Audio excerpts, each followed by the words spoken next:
trip after trip, vacation after vacation, and you still come back with the same mentality. Right. That's in the mind of you.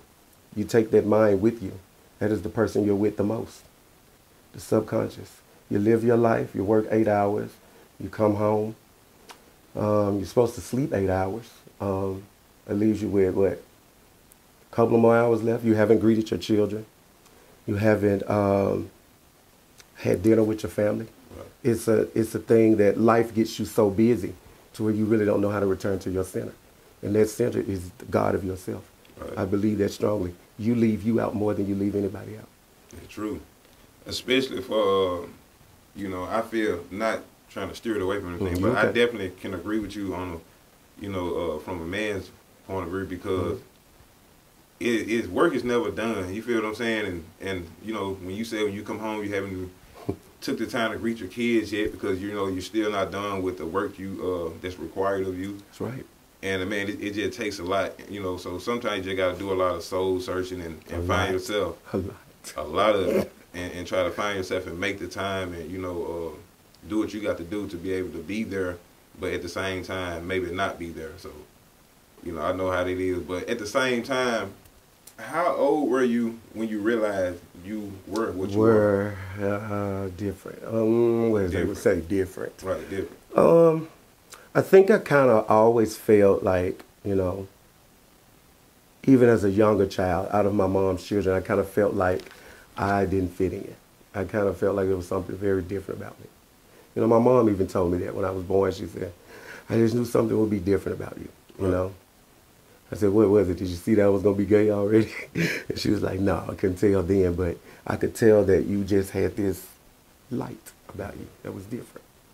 And I think the moments that it started to really dawn on me was probably around 10.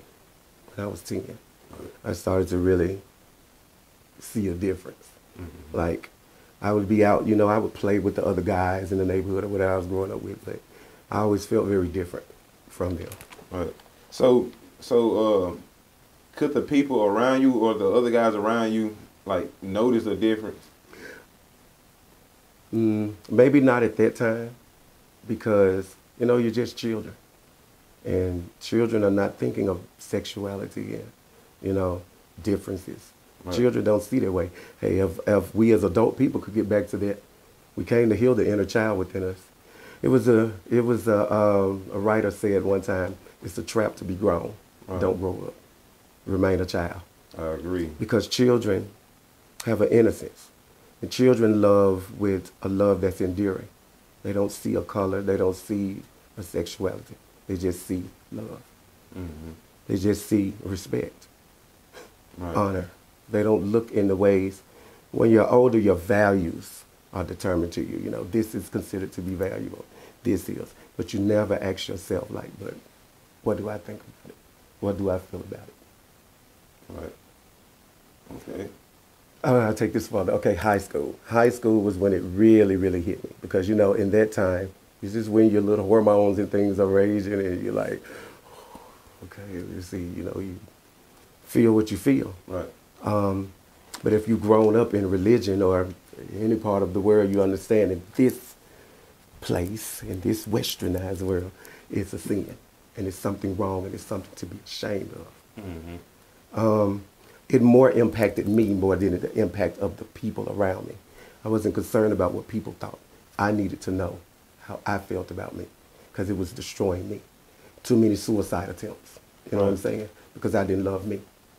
But the essence of learning to love yourself is not what people really think it is. It's not putting on a cute outfit and popping out on the town. I feel like self-love is the conversation you have with yourself when you're alone. Right. That will tell you how you truly feel about you. Deep. It's nobody's projecting around you. You're not with anybody else to project onto you who you are or what you are. When you are alone, you really have to face that beast, for real. Mm-hmm. That is when you find true love for yourself. And you'll stop being so hard on you. The world has taught you to be hard on yourself, no matter whose sexuality. See what I'm saying? Mm-hmm. I understand all sexualities. The so-called gay, the so-called straight. We are all just simply beings. the world put a name on us, and we ran with it. Right. It's so true. It's so true because one person went to hollering, oh, you guys are this. It's so easy for the next person to take it and, you know, go to running with it because that's what we know and that's what we heard for so long.